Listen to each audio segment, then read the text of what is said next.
ফরাসিদের কাছে। লুভার জাদুঘর কেবল একটি জাদুঘরই নয়, একসময় যা রাজপ্রাসাদ ছিল তা একটি জনসাধারণের ধনভাণ্ডারে পরিণত হয়েছিল, যার জন্য ফ্রান্স নিজেকে গর্বিত মনে করে।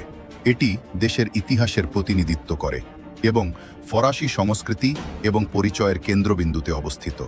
এই কারণেই এটি অস্পৃশ্য থাকার কথা ছিল। লুভারের সাংস্কৃতিক ও ঐতিহাসিক মূল্য এটিকে স্ক্যানার, ক্যামেরা এবং কর্মীদের একটি ছোট বাহিনী দ্বারা সুরক্ষিত একটি দুর্ভেদ্য দুর্গে পরিণত করেছিল। এটিকে যে কোনো অমূল্য শিল্পকর্মের জন্য সবচেয়ে নিরাপদ স্থান বলে মনে করা হতো। তবুও 19 অক্টোবরের শান্ত রবিবার সকালে সেই মায়া ভেঙে পড়ে মাত্র 7 মিনিট স্থায়ী একটি ডাকাতির ঘটনায়। একটি ক্রু গ্যালারি ডিওলনের দ্বিতীয় তলার জানালা দিয়ে ঢুকে পড়ে, যেন ওশেন্স 11 সিনেমারের দৃশ্য। দুপুর নাগাদ রাস্তাঘাট বন্ধ করে দেওয়া হয়। ফরাসি জনসাধারণের ভিতর আতঙ্ক ছড়িয়ে পড়ে এবং প্যারিসের প্রতিটি পর্দায় একই শিরোনাম ছিল।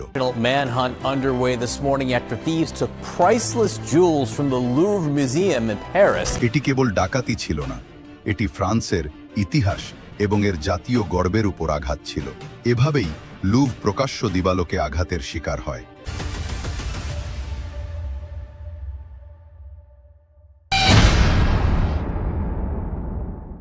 দীর্ঘদিন ধরে লুভ জাদুঘরটি বুলেট প্রুফ অনুভূতি লাভ করেছে, একটি প্রাসাদ যা জাদুঘরে পরিণত হয়েছিল, যা ঝুঁকিপূর্ণ বলে মনে হচ্ছিল না। তবে এটিই লুভরে পরিচিত প্রথম ডাকাতি নয়। 1911 সালে ভিনসেনজো পেরুজিয়া, একজন সাধারণ কাজের লোক, দেয়াল থেকে মোনালিসা চুরি করে লুকিয়ে রেখেছিলেন এবং এটিকে বিশ্বব্যাপী আবেশে পরিণত করেছিলেন।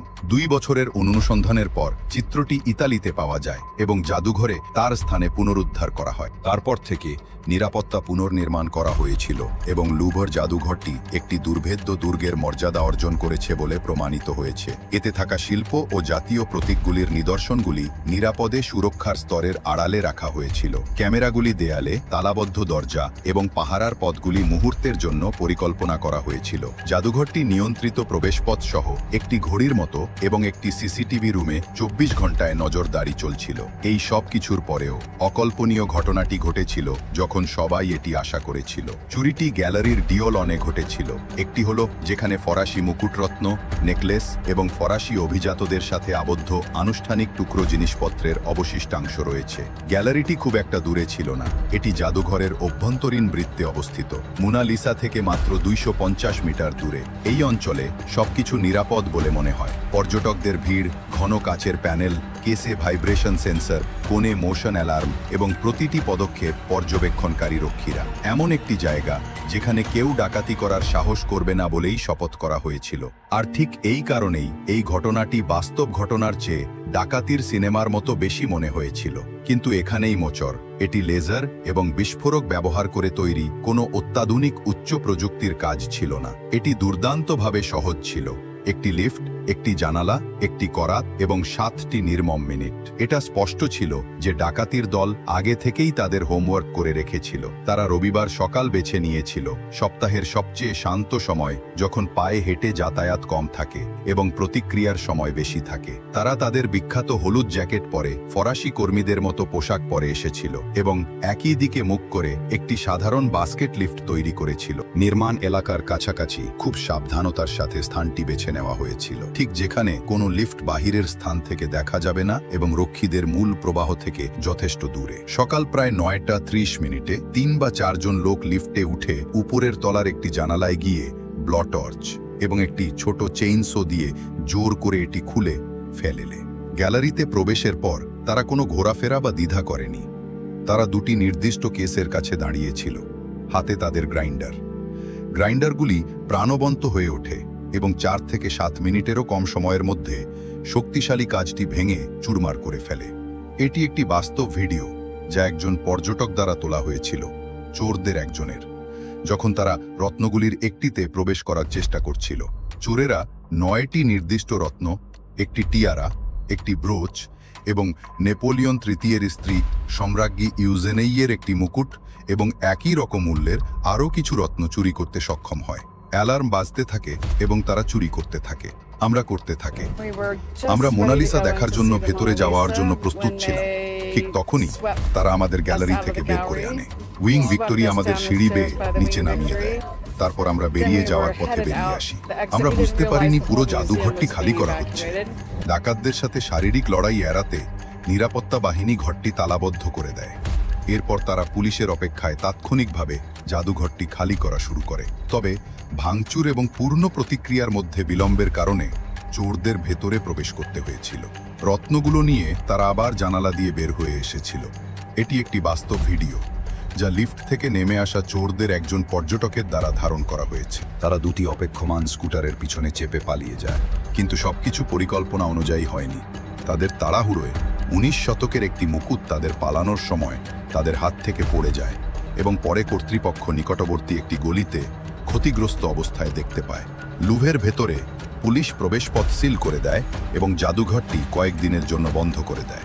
ফরেনসিক দল লিফটের নিয়ন্ত্রণ থেকে প্রিন্ট তুলে নেয়, অভ্যন্তরীণ করিডোর এবং বাইরের রাস্তা থেকে নজরদারি ফুটেজ সংগ্রহ করে। ডাকাতির সাথে যেন চোরদের কোনো সম্পর্ক না থাকে, সেজন্য চোরেরা 9 দিন আগে লিফট ট্র্যাকটি ভাড়া করে। তারা একটি ভুয়া নামে অর্ডার দেয় এবং যখন ডেলিভারি ম্যান লিফট ট্র্যাকটি পৌঁছে দিতে আসে, তখন দুজন মুখোশধারী লোক ঘটনাস্থলে এসে ট্র্যাকটি ছিনতাই করে। তারা এটি রং করে এবং একটি জাল লাইসেন্স প্লেট লাগিয়ে দেয়। প্রাথমিক তদন্তের ফলাফল দ্রুত তৈরি করা হয়। অভিজ্ঞ পেশাদাররা জাদুঘরের সংলগ্ন একটি নির্মাণ স্থলকে উচ্চ স্তরের ভাঙচুর এবং দখলের জন্য ব্যবহার করেছিলেন। চোরদের শেষবার তাদের স্কুটারে দক্ষিণে যেতে দেখা গিয়েছিল, সম্ভবত প্যারিসের বাইরে মহাসড়কের দিকে লক্ষ্য রেখে। তাদের মিশনের প্রথম অংশ সফল হয়েছিল, কিন্তু পরবর্তী পদক্ষেপটি আরও চ্যালেঞ্জিং। সমস্ত পুলিশ তাদের পিছনে তাড়া করে। তারা কি টুকরোগুলি গলিয়ে তাদের অর্থ দেখতে পারবে, নাকি সবই অকারণে হবে? ফ্রান্স চুরির চেয়েও বেশি কিছুতে জেগে ওঠে। এটি জাতীয় গর্বের উপর আঘাত ছিল, যা রাজনৈতিক হইচই সৃষ্টি করেছিল। ম্যাক্রন এই অভিযানকে আমাদের ইতিহাসের উপর আক্রমণ বলে অভিহিত করেছিলেন।